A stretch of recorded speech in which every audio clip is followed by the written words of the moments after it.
Hola, distinguida audiencia.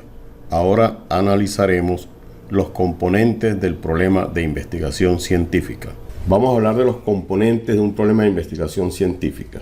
Generalmente cuando hacemos investigaciones científicas de carácter académico, pensamos que el trabajo de grado o la tesis doctoral es ese gran escrito empastado duro que se presenta, o ese gran archivo digital que en la actualidad es lo que se presenta, y que eso constituye esa investigación. Recuerden que eso es solo el informe de esa investigación. Esa es la síntesis de todo el proceso que se llevó a cabo. Un componente, el primer componente de un problema de investigación científica, pues tiene que ver con los preliminares, que ya fue tratado anteriormente por nosotros. Se refiere a todas esas situaciones que parten desde la posición paradigmática de esa gran visión, de esa gran proyección de cómo se va a realizar esa investigación. Otro o un segundo componente es el título. Hay que darle un nombre a la investigación.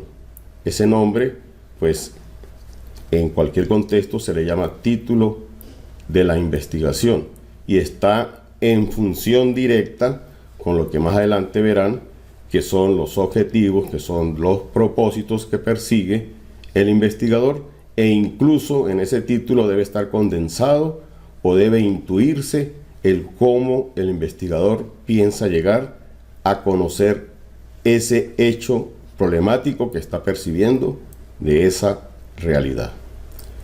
Como tercer componente está entonces el planteamiento del problema. En ese planteamiento del problema hay una serie de elementos que muy pocos facilitadores, muy pocos docentes nos explican. El primer elemento de un planteamiento del problema es el contexto general, es decir, esa gran delimitación en la cual el problema va a estar enmarcado o va a encajar o va a ser aceptado en la sociedad del conocimiento. Por eso, en algunas indicaciones que dan las personas que conducen procesos de metodología de la investigación, les indican a sus estudiantes, a sus participantes, que cuando se plantea un problema de investigación científica hay que partir de lo general hasta llegar a lo particular, y les colocan casos muy específicos, por ejemplo en el área de la educación, que deben partir que si van a trabajar con un problema que se esté presentando en el aula o en su unidad educativa o en su región, deben primero contextualizar en función de la temática que envuelva a ese problema, desde lo más grande que exista, es decir, lo universal, para ir llegando de manera jerárquica hasta lo particular.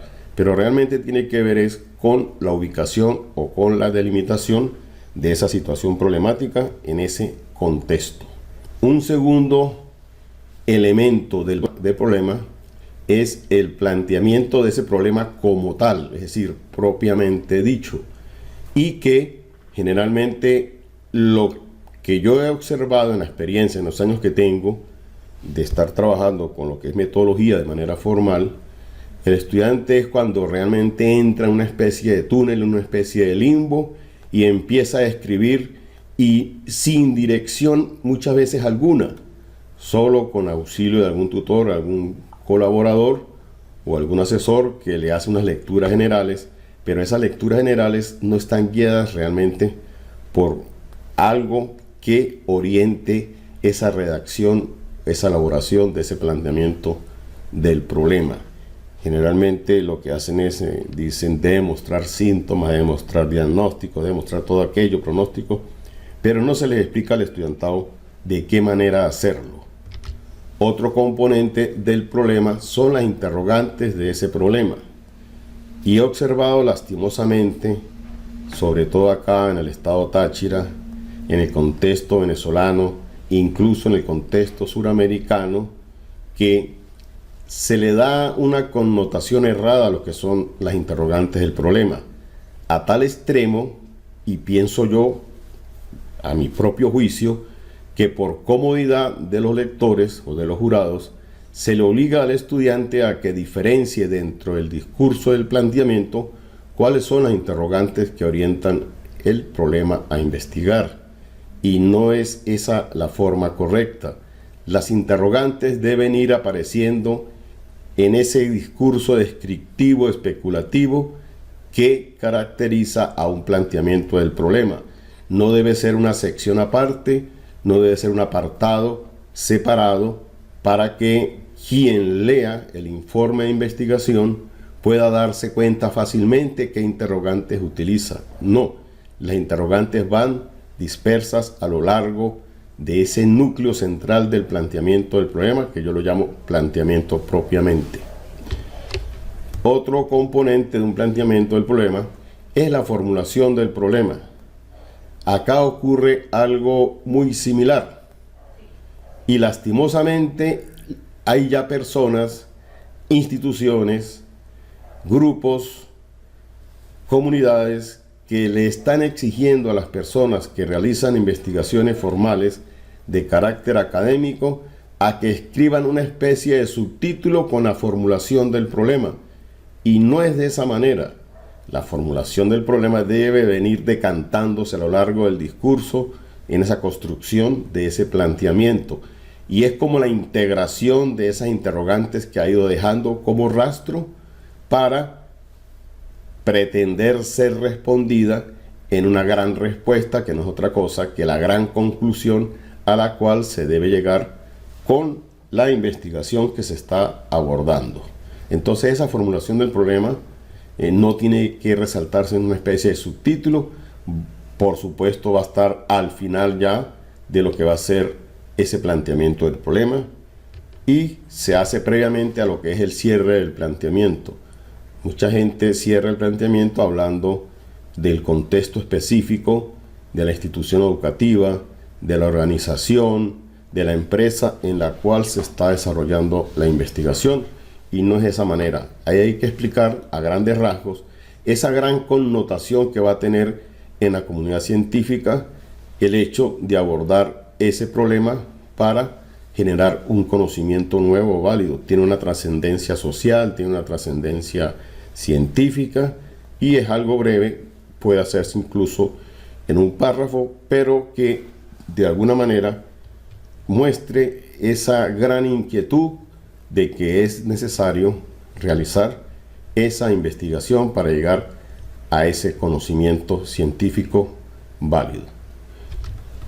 Yo, cuando ejerzo de tutor o cuando hay más espacios de tiempo sobre todo, para formar personas, yo les enseño mediante este diagrama que diseñé y que forma parte de mi GPS y se vale. Yo les hablo a las personas que cuando ya entran a la redacción o a estructurar el planteamiento como tal de la investigación, debe diferenciar agentes. Cuando yo digo agentes, eso va a depender de la posición paradigmática que asuma como investigador.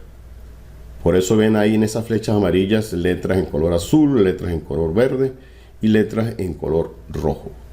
Si la investigación se aborda desde el paradigma positivista, los agentes que me van a guiar a mí en la construcción de ese planteamiento del problema, pues van a ser la gran variable, las siguientes variables que son las dimensiones que caracterizan a esa gran variable, van a ser los indicadores que caracterizan a las dimensiones y de alguna manera algunos se atreven a colocar hasta ítems, pero eso alarga bastante esta cuestión.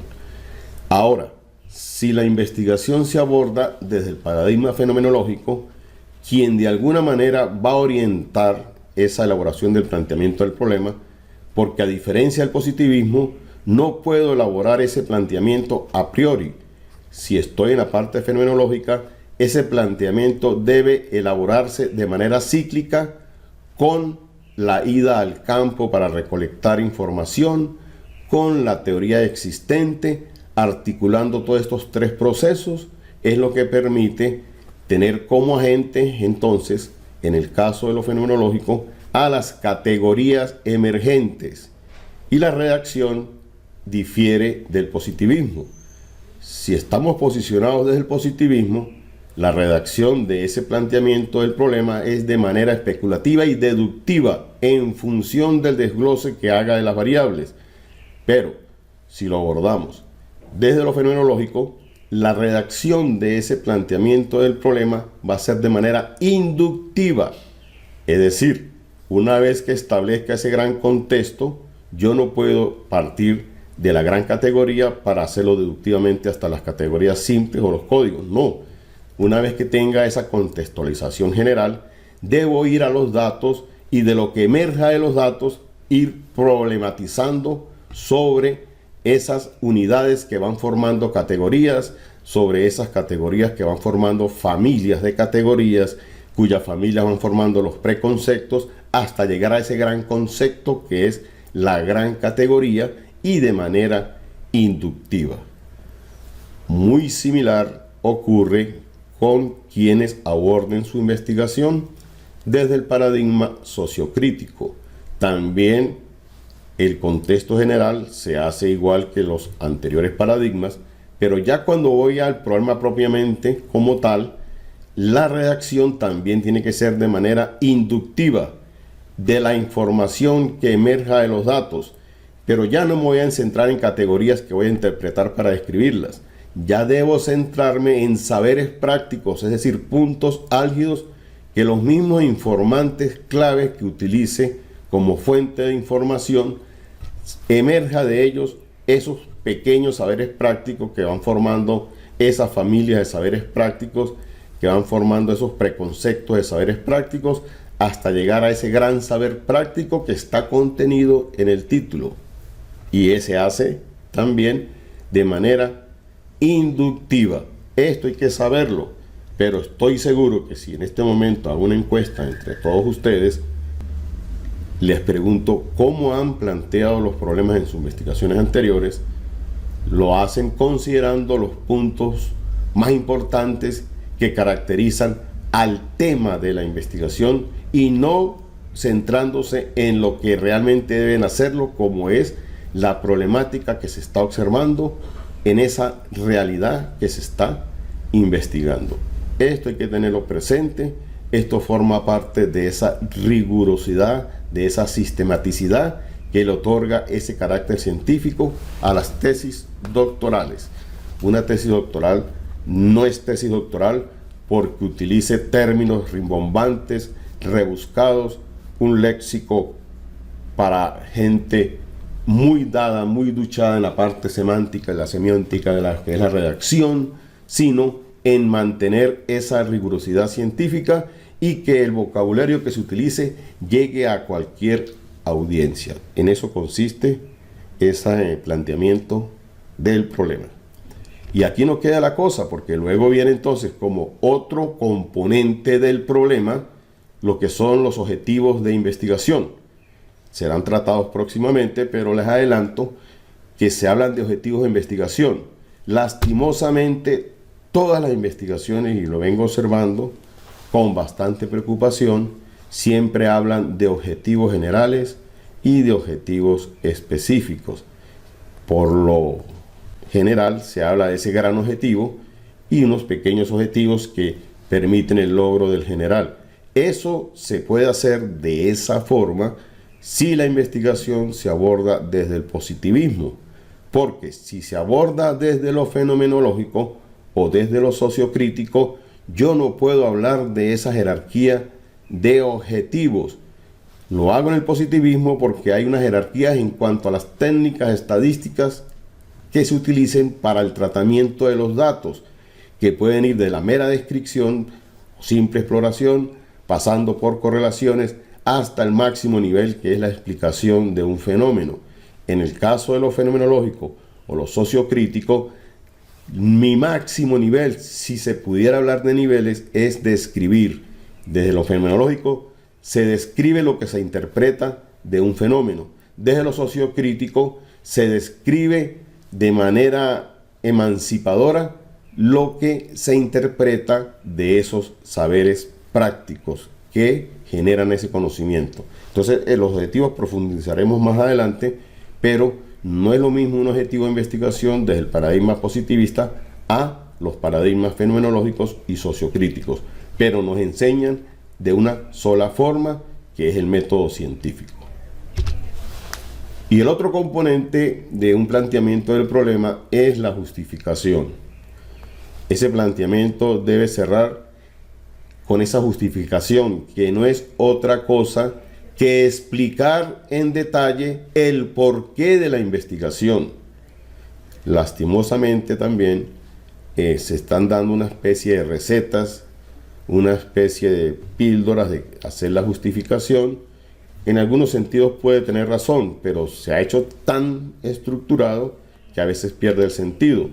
Yo debo justificar mi investigación en esencia general de por qué hacer esa investigación, pero también puedo hacer un apartado para explicar por qué investigar lo que quiero investigar en su carácter teórico, qué aportación, qué es lo importante teóricamente para hacer la investigación. Lo puedo hacer desde lo práctico, lo puedo hacer desde lo social y básicamente desde esos aspectos. Entonces, en esto consiste lo que es esos componentes del problema de investigación científica. Como podrán ver, el planteamiento del problema es uno de esos componentes y a su vez posee unos elementos. Más adelante les explico lo que es el engranaje de los agentes. Ahí les avisaba, les advertía que dependiendo del paradigma yo puedo hablar de esos agentes.